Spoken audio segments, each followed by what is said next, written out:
Бұл менің атым Ғанибек. 1986 жылы Қызылорда облысы Қазалы қаласында дүниеге келгем.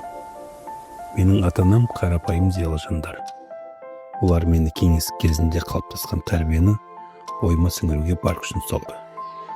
1993 жылы Қазалы қаласындағы Ғани Мұратбаев атындағы номері 17 мектепке анам қолымнан ұстап жетектеп апарған әлі есімде. Менің балалық шағым өте қызықты өтті десе де болады. Біздің балалық шақта интернет болмады. Бірақ біздің балалық шақ ешкімнен кем болған жоқ. Осындай қызықтармен есте қалған. Бала күнімнен бокс спортына деген құштарлық ерекше жүрегімнен орын алды. Сол құштарлықтың күшімен өзім тұратын ауылдан 20 шақырым қашықтағы бокс мектебіне күн сайын барып келетінмін. Ұзақ жол, шаршау немесе ауа райының қолайсыздығы мені тоқтатқан емес. Керісінше, әрбір өткен шақырым мені арманына бір табан жақындата түсетіндей сезілетін. Өйткені мен үшін бокс жай ғана спорт емес.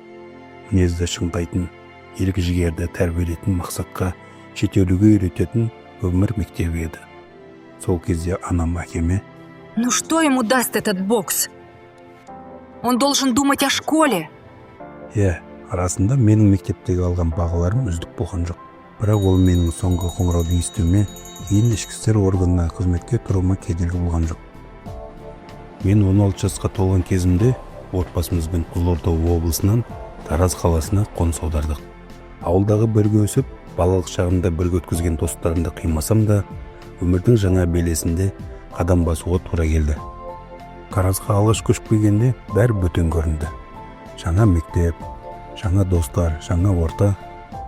Бірнеше ай бойы туған жерімді сағынып жүрдім. Бірақ уақыт өте келе Тараз да менің туған қаламдай болып кетті.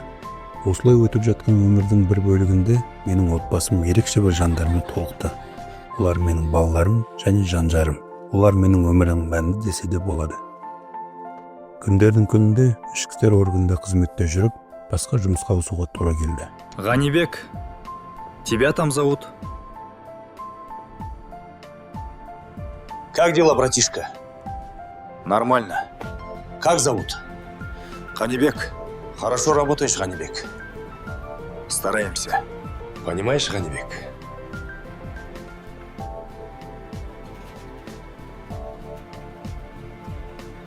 Бізге жұмысқа кел. Мне надо подумать.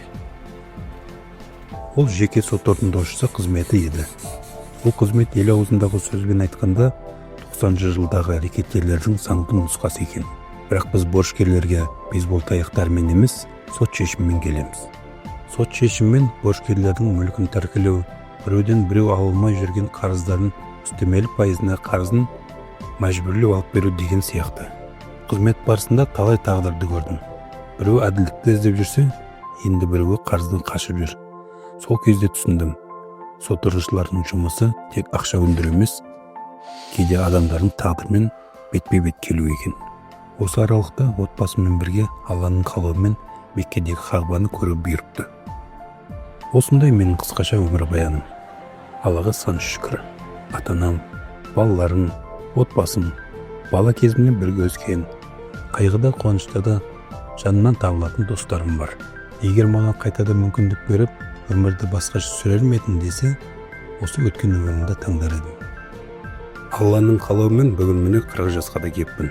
Осы аралықта өмірдің небір қиындықтар мен қуанышты сәттерін бастан өткердік. Барлығына шүкір.